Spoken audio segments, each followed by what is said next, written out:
मनुष्य शरीर पर बाह्य घटनाओं, बाहर की घटनाओं, हादसों का क्या प्रभाव पड़ता है?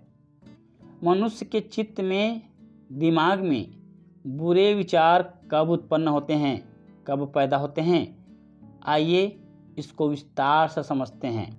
बुद्ध धर्म और उनका धर्म विज्ञान।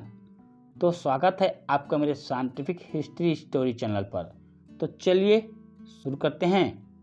जिस प्रकार मनुष्य आंतरिक घटनाओं से दुखी रहता है, उसी प्रकार मनुष्य बाह्य घटनाओं से भी दुखी रहता है, बाहर की घटनाओं से भी दुखी रहता है, हादसों से दुखी रहता है।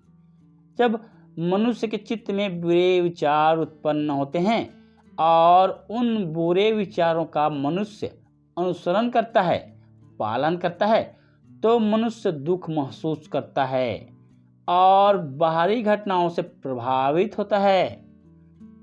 चोरी की लत पड़ने से वह गांव या जंगल में पारापी वस्तु को चोरी की नियत से बिना दिए हुए अपनी बना लेता है।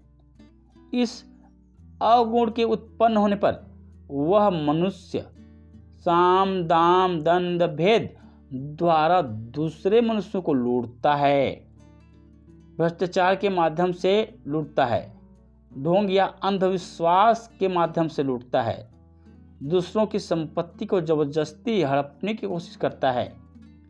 यह निकम्मा और आलसी बन जाता है। उसमें दुराचरण का भाव उत्पन्न होता है। वह लोभी हो जाता है। वह हमेशा यह लोभ करता है कि दूसरे लोगों की समस्त संपत्ति उसी की हो जाए। वह हृदय से दुष्ट हो जाता है। वह मनुष्य यह इच्छा करता है कि उसके आसपास के मनुष्य मारे जाएं, नष्ट हो जाएं, विध्वंस को प्राप्त हो जाएं और अस्तित्वहीन हो जाएं। वह मिथ्या धारणाओं वाला हो जाता है। वह यह मानने वाला हो जाता है कि दान, त्याग अथवा दक्षिणा कोई चीज़ नहीं है, माता पिता या दूसरे संबंधी जैसी कोई चीज़ नहीं है। ऐसा कोई ज्ञानी नहीं है जो यथार्थ का ज्ञान कराता है। असम्यक आजीविका और असम्यक कर्मांत से वह मनुष्य लोभ, मोह, स्वार्थ और तृष्णा के जंजाल में फंस जाता है और वह लोभ, लालच, कंजूसी, द्वेष, आलस्य, तंद्रा तथा चित्त की व्याग्रता का वशीभूत हो जाता है और वह पाप कर्म करता है, पाप करने लगता है। वह सुख और सम्मान से वंचित हो जाता है। वह स्वयं और उसके पत्नी, बच्चे असुरक्षित हो जाते हैं। उसकी संपत्ति भी असुरक्षित हो जाती है। उसके बारे में झूठी अफवाहें फैल जाती हैं। जिन अपराधों को करने वालों का पता नहीं चलता, उनका संदेह उस पर किया जाता है और वह अनेक कष्टों से घिर जाता है। अनेक कष्टों के घिरने के कारण उसमें दुख उत्पन्न होता है। दुखों से उस मनुष्य में तनाव उत्पन्न होता है। तनावग्रस्त होने पर मनुष्य के शरीर पर प्रभाव पड़ता है। जब मनुष्य में दूसरों को कष्ट देने की, दूसरों को हताहत करने की एवं हिंसा करने की प्रवृत्ति उत्पन्न होती है, वह रक्त रजित हाथों से शिकारी की तरह हत्यारा होते हुए प्राणियों के प्रति निर्दयी होकर हत्या करता है। वह दिनहीन मनुष्यों को सताता है। उसके चित्त हिंसक किस्म के होते हैं। उसमें कई कुसंगतियाँ उत्पन्न हो जाती हैं, जैसे जुआ खेलना, व्यभिचार करना, शराब पीना, ठगी करना और झांसेबाजी देना इत्यादि। अब मनुष्य इन अवगुणों का वशीभूत हो जाता है, आदी हो जाता है, तो उसके चित्त की एकाग्रता भंग हो जाती है, खत्म हो जाती है। वह 5 बंधनों लोभ, द्वेष, आलस्य, संदेह एवं अनिश्चय के जाल में फंस जाता है, जिससे उसमें दुष्टता और उदासीनता के भाव उत्पन्न होते हैं।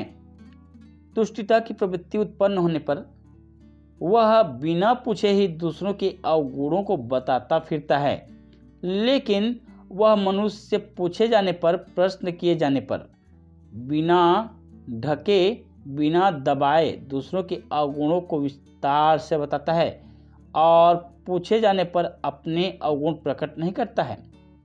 पूछे जाने पर, प्रश्न किए जाने पर ही वह अपने अवगुण प्रकट करता है, लेकिन उन्हें ढकता है, छिपाता है और उनका ब्यौरा नहीं बताता है। बिना पूछे जाने पर भी वह अपने गुणों को प्रकट करता है। पूछे जाने पर वह बिना ढके, बिना छिपाए और विस्तार में अपने सद्गुणों का वर्णन करता है, उसके बारे में बताता है। पूछे जाने पर भी दूसरों के गुणों को प्रकट नहीं करता। पूछे जाने पर वह दूसरों के बारे में केवल अच्छा बोलता है। वह मनुष्य दुष्ट होता है। उदासीनता की प्रवृत्ति से मनुष्य में अशांति उत्पन्न होती है। अशांति से भय उत्पन्न होता है। भय उत्पन्न होने से वह दुखी रहता है, जिसके कारण उसे संपत्ति की बहुत बड़ी हानि होती है।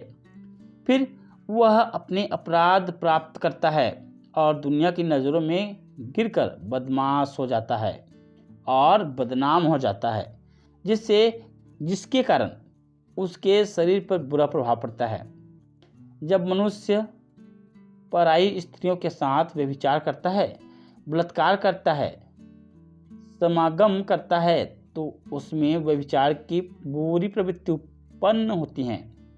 इस प्रवृत्ति के उत्पन्न होने पर वह माता पिता, भाई बहन अथवा अन्य संबंधियों के अधीनता में रहने वाली अविवाहित लड़कियों के साथ व्यभिचार करता है और ऐसी लड़कियों से भी व्यभिचार करता है जिसकी मंगनी हो गई हो। हवस का आदी होने पर नाबालिग बच्चियों के साथ भी व्यभिचार करता है। हवस का आदी होने पर उस मनुष्य की बुद्धि नष्ट हो जाती है। बुद्धि नष्ट होने पर वह अहंकार रूपी कारागृह के जाल में फंस जाता है और जीने लायक रोशनी प्राप्त कर लेता है। बुद्धि नष्ट होने पर मनुष्य विलासता के मार्ग की तरफ अग्रसर होता है, बढ़ता है, जिससे उसमें भय पैदा होता है, जिससे उसमें दुख पैदा होता है। भय और दुख पैदा होने पर वह शराबी और जुआरी बन जाता है और वह अपनी धन दौलत को लुटा देता है, जिससे वह अपनी पत्नी से संतुष्ट न होकर वैश्याओं तथा पराई स्त्रियों के पास जाता है। इस प्रकार उसका पतन हो जाता है। जब मनुष्य अधर्म के मार्ग पर अनुसरण करता है तो उसमें झूठ बोलने की प्रवृत्ति उत्पन्न होती है। जब उसे सभा के सामने या ग्राम पंचायत के सामने, वह परिवार परिषद के सामने या राजकीय परिषद के सामने या अपनी श्रेणी के सामने साक्षी देने के लिए कहा जाता है, तो वह न जानते हुए कहता है कि मैं जानता हूँ, जानता हुआ कहता है कि मैं नहीं जानता हूँ, न देखे हुए कहता है कि मैंने देखा है और देखे हुए भी कहता है कि मैंने नहीं देखा। वह अपने हित में, किसी दूसरे के हित में अथवा किसी लोभ के कारण जानबूझकर झूठ बोलता है। मनुष्य जब ऐसे गुणों से वशीभूत हो जाता है तो वह जुबान का कड़वा हो जाता है। जो कुछ भी वह बोलता है वह अप्रिय और कठोर होता है। दूसरे के दिल को घायल करने वाला, दूसरों को दुख पहुंचाने वाला, क्रोध को पैदा करने वाला और व्याकुलता पैदा करने वाला होता है। सम्यक असम्यक स्मृति उत्पन्न होने पर सततः जागरूकता और विचारशीलता का विनाश होता है, जिससे बुरी भावनाएं उसके चित्त में घुस जाती हैं और वह पांचों बंधनों के बंधन में बन जाता है। वे बंधन हैं लोभ, द्वेष, आलस्य, संदेह और अनिश्चय।